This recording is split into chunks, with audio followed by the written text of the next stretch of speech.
Gente, a paz do Senhor Jesus, tudo bem? Vou estar respondendo agora a pergunta da Rita, que perguntou acerca de Eclesiastes capítulo 11. Antes de responder, vamos fazer essa leitura. Eclesiastes capítulo de número 11 diz assim: Lança o teu pão sobre as águas, porque depois de muitos dias o acharás.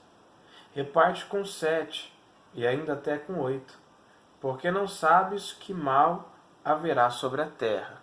Eclesiastes capítulo 11, verso 1 e 2. Gente, antes de responder essa pergunta, eu preciso que você entenda que dentro da Bíblia, a Bíblia está repleta de expressões idiomáticas. Tá, pastor Rafael, o que é expressão idiomática? Eu vou dar um exemplo. Vamos supor que você está lá em Minas e você tem um amigo seu lá de Minas e esse amigo seu manda uma carta para você. E aí nessa carta ele está falando que aconteceu algo com ele, que caiu um trem no olho dele. E aí vamos dizer que você guardou essa carta e passou 100, 200 anos, passou 1000 anos, passou 2000 anos. E aí essa carta ela chegou na África, né? E isso 2000 anos depois. E aí alguém lá do continente africano está lendo essa carta que esse mineiro havia entregado para você há mais de 2000 anos atrás. E aí ele encontra nessa carta escrito assim: caiu um trem no meu olho e quase eu fiquei cego. O que esse africano vai pensar, gente? Nossa, mas como assim caiu um trem no olho dessa pessoa e essa pessoa não ficou cego ou quase ficou cego? Essa pessoa tinha que ter morrido, caiu um trem no olho dela. Mas na verdade não. Na verdade é uma expressão idiomática, ou seja, o que é uma expressão idiomática? A gente não pode interpretar o sentido literal da palavra, mas a gente tem que buscar o seu contexto na cultura, na região, no seu espaço geográfico, no tempo que isso foi escrito. E então isso é uma dessas coisas. No caso do mineiro, tem, por exemplo, outras expressões idiomáticas. Por exemplo, dar um tiro no pé. Dar um tiro no pé não necessariamente a pessoa deu um tiro no pé. Não, mas é uma expressão que a gente diz, olha, a pessoa ela cometeu um erro contra ela própria. Ela fez uma besteira que quem foi prejudicado foi ela mesma. Amigo da onça. Já pensou? Você escreve uma carta e diz, ó, tal fulano é amigo da onça. E aí 2000 anos depois passou e aí tá lá o africano lendo essa carta dizendo, ó, o fulano é amigo da onça. Como é que ele entende isso daí? Então tem coisas dentro da Bíblia, eu dei esses exemplos para que você entenda o que é uma expressão idiomática. E dentro da Bíblia está cheio de expressões idiomáticas. Por exemplo, não deis pérola aos porcos.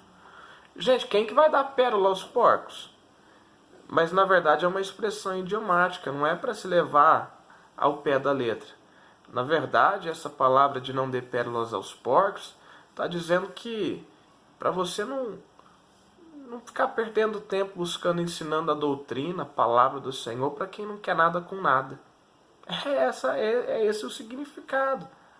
Então, tem coisas na Bíblia que são expressões idiomáticas, que não são literalmente aquilo, mas há uma cultura por detrás daquilo que está escrito.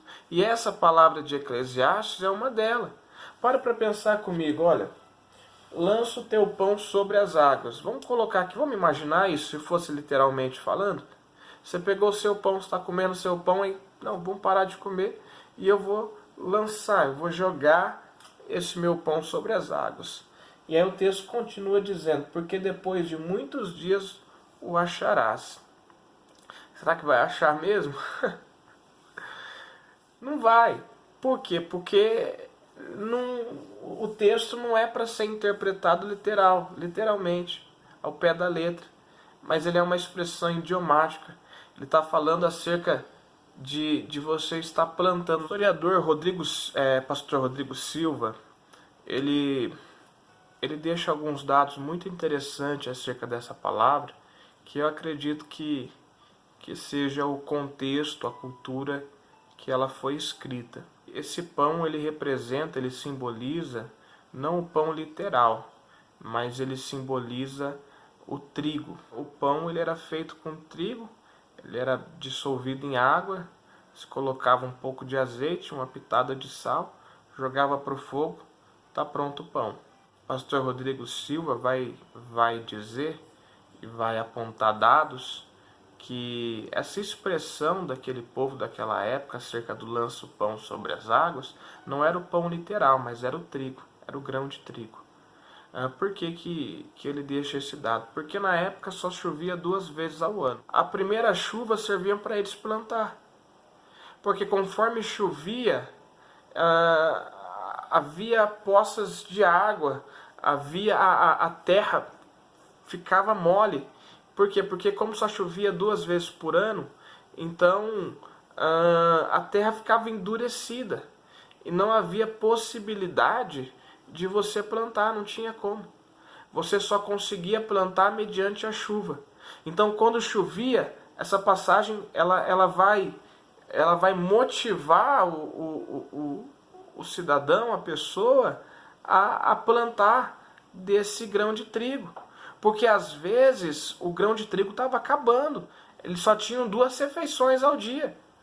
Então eles tinham que guardar essa refeição para que pudesse dar até a próxima colheita. Difícil isso. Mas enfim, então essa passagem ela tá trazendo essa motivação, olha, planta. Ó, chegou a chuva. Então lança esse grão de trigo, lança esse trigo, lança ele sobre as águas.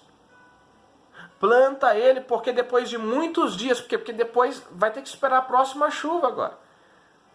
Vai ter que esperar o processo para que ele possa crescer. Então planta e depois de muitos dias você vai ter a colheita, cara. Então planta. Então, na verdade, através dessa palavra, a gente consegue pegar várias verdades aqui que a gente pode aplicar no nosso dia a dia.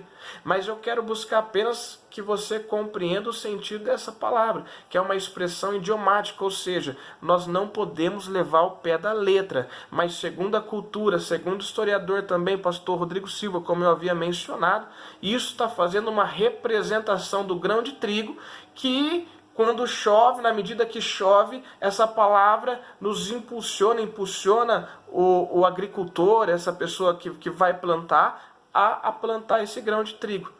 É essa que está dizendo, essa é a palavra, tá bom?